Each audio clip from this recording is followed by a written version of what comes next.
और चलिए बात करते हैं सावन की। तो देवों के देव महादेव की आराधना के सबसे पावन महीने सावन का पहला सोमवार पूरे देश में असीम श्रद्धा और उत्साह के साथ मनाया जा रहा है। सुबह से ही शिवालयों में भक्तों का सैलाब उमड़ पड़ा है। कहीं पर गंगा जल से जलाभिषेक हो रहा है, कहीं पर रुद्राभिषेक और विशेष पूजन अर्चन के आयोजन किए जा रहे हैं। आइए आपको तस्वीरें दिखाते हैं।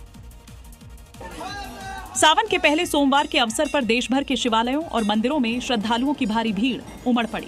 सुबह से ही भक्त भगवान शिव के जलाभिषेक और रुद्राभिषेक के लिए मंदिरों में पहुंचने लगे हैं। श्रद्धालु गंगा जल, दूध, बेलपत्र, धतूरा और दूसरी पूजन सामग्री अर्पित कर भोलेनाथ का आशीर्वाद प्राप्त कर रहे हैं। मंदिर परिसर और आसपास का वातावरण बोलबम, हर हर महादेव और नमः शिवाय के जयघोष से भक्तिमय हो उठा। कई स्थानों पर सुरक्षा और यातायात के विशेष इंतजाम किए गए हैं। सावन के पहले सोमवार को लेकर श्रद्धालुओं में खास जोश देखा जा रहा है। तो सावन के पहले सोमवार पर देश के अलग अलग मंदिरों में, शिवालयों में भोले के भक्तों की भारी भीड़ उमड़ी हुई है। यूपी के वाराणसी से लेकर अयोध्या तक लाखों की संख्या में श्रद्धालु मंदिरों में पहुंच रहे हैं। सभी जिलों में पुलिस विशेष चौकसी बरत रही है। सावन के सोमवार को लेकर योगी फोर्स चौकस है। सहारनपुर पुलिस ने कांवड़ यात्रा को लेकर विशेष कंट्रोल रूम बनाया है, जहां से पूरे शहर पर नजर रखी जा रही है। बाबा विश्वनाथ की नगर काशी में पुलिस टीम जगह जगह अलर्ट दिखाई दी। शहर में अतिरिक्त पुलिस बलों की तैनाती है। वहीं अयोध्या में पुलिस अधिकारी सरयू घाट के किनारे सुरक्षा का जायजा लेते नजर आए। सरयू घाट के किनारे सुरक्षा बढ़ा दी गई है। पूरे घाट पे भी पुलिस का पर्याप्त प्रबंध किया गया है, जिससे कि श्रद्धालु घाट पे सरयू स्नान करने के पश्चात जल लेकर के यहाँ आ रहे हैं और आने के पश्चात जल चढ़ा करके और फिर वापस जा रहे हैं। अयोध्या में सरयू तट पर सुबह से ही भक्तों की भारी भीड़ जुटी हुई है। सरयू में स्नान के बाद भक्त अलग अलग मंदिरों में दर्शन कर रहे हैं। अगर आप सूरत के डूमस बीच जाने की योजना बना रहे हैं तो पहले ये खबर जान लीजिए आपके काम की है। भारी बारिश और समुद्र में बढ़ते खतरे के चलते डूमस बीच समेत आसपास के जो तटीय इलाके हैं वहां 7 अगस्त तक आम लोगों की एंट्री पर रोक लगा दी गई। लगातार हो रही भारी बारिश और सुरक्षा कारणों को देखते हुए गुजरात के सूरत का प्रसिद्ध डूमस बीच आम लोगों के लिए 7 अगस्त 2026 तक बंद कर दिया गया है। पहले ये रोक 31 जुलाई तक लागू थी, लेकिन मौसम के हालात में सुधार न होने पर सूरत पुलिस ने इसकी मियाद बढ़ा दी है।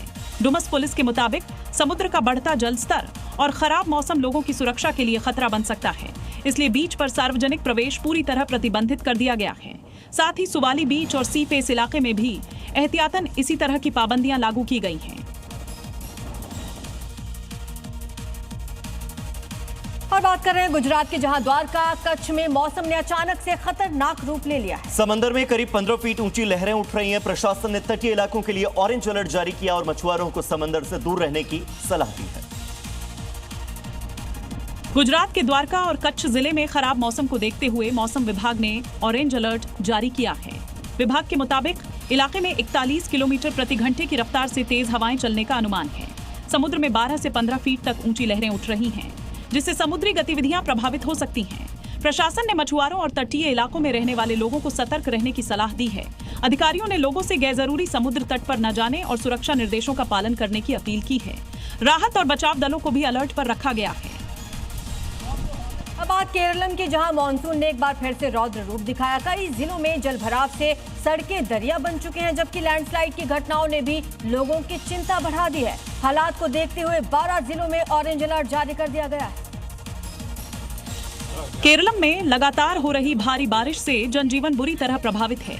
कन्नूर जिले के चेंगलाई इलाके में सड़कों और निचले इलाकों में पानी भर गया है, जबकि इडुक्की जिले में भारी बारिश की वजह से लैंडस्लाइड भूस्खलन की घटना सामने आई है। हालांकि केरलम के कई हिस्सों में बारिश की तीव्रता कुछ कम हुई है, फिर भी मौसम विभाग ने एहतियात 12 जिलों के लिए ऑरेंज अलर्ट और 2 जिलों के लिए येलो अलर्ट जारी किया है। वहीं आज भी राज्य के 10 जिलों में येलो अलर्ट प्रभावी रहेगा। प्रशासन ने लोगों को सतर्क रहने की सलाह दी है।